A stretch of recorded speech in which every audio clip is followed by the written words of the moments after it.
m'appelle Bernard Lavallée, je suis nutritionniste et auteur du blog Le Nutritionniste Urbain. Je m'appelle Hélène Rondeau, je suis nutritionniste et je suis collaboratrice à la radio et à la télévision de Radio-Canada. Ça a l'air bon, non?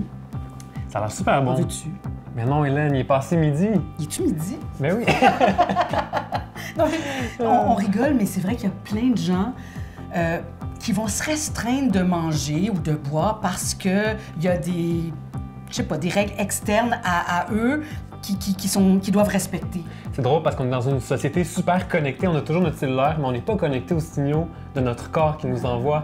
On préfère regarder l'heure, puis c'est comme, il est midi, je dois manger, ou il est passé 7 heures, j'ai plus le droit de manger, puis on se fie vraiment à ces règles-là, alors que l'heure ne devrait pas dicter l'heure à laquelle on mange. C'est notre appétit qui devrait le dicter. C'est normal d'avoir quand même une certaine routine de repas dans une journée, là, qu'après 3 heures, 4 heures, 5 heures, là, selon ce que tu as fait, bien, tu vas avoir faim. Puis c'est normal, puis c'est bien de manger quand on a faim.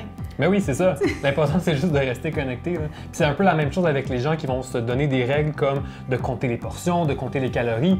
Plutôt que de se dire à quel point j'ai faim, ce qu'ils vont faire, c'est compter, bien, j'ai le droit de manger tant de portions de ci, ou j'ai le droit de manger tant de calories, ou de points, peu importe.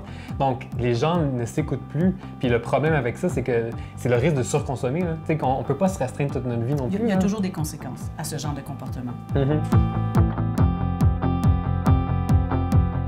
C'est comme si on avait arrêté de faire confiance aux signaux que notre corps nous envoie. Pourtant, on a évolué sur des milliers d'années avec ces signaux-là qui nous ont toujours renseignés pour savoir quand est-ce qu'il fallait manger. Puis là, tout d'un coup, hop, on fait plus confiance puis on se fie à d'autres signaux. Pourtant, là, un petit bébé dans sa chaise haute, il parle pas, puis malgré ça, il t'en envoie des signaux quand il a plus faim. Hein?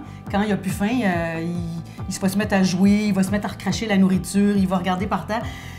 Il te dit « je n'ai plus faim ». Et puis, ici aussi, quand il a faim, il va se mettre à pleurer, etc. Bon, quand on est des adultes, je sais pas quoi, toi, comment tu reconnais? Moi, je pleure pas, en tout cas. Comment tu sais que tu as faim? Mais mon ventre, je le sens creux, tout simplement. Là. Sens creux? Ben oui. Des fois, on entend vraiment le ventre qui crie. Il y en a qui deviennent avec des difficultés de concentration. Il y en a qui deviennent carrément de mauvaise humeur. Et on nommera pas personne, mais on en connaît. Et qui vont se mettre à trembler. Non, mais tu sais, il y en a qui, quand il faut que tu manges, il faut que tu manges.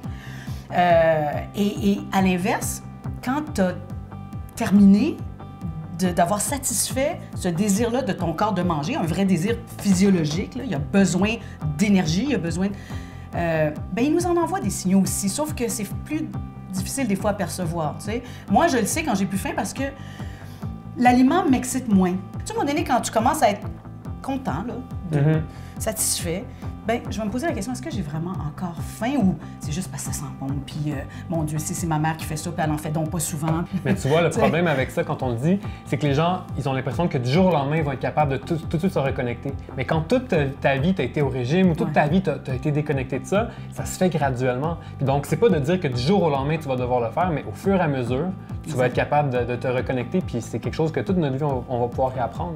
Puis chose certaine, s'il faut déboutonner ton bouton de pantalon, là, parce que là, t'es rendu à la fin du repas, puis t'as trop mangé probablement. Faut pas attendre d'être rendu là. Retrouvez votre équilibre en vous laissant guider par les signaux que votre corps vous envoie et par ce qui vous procure du bien-être.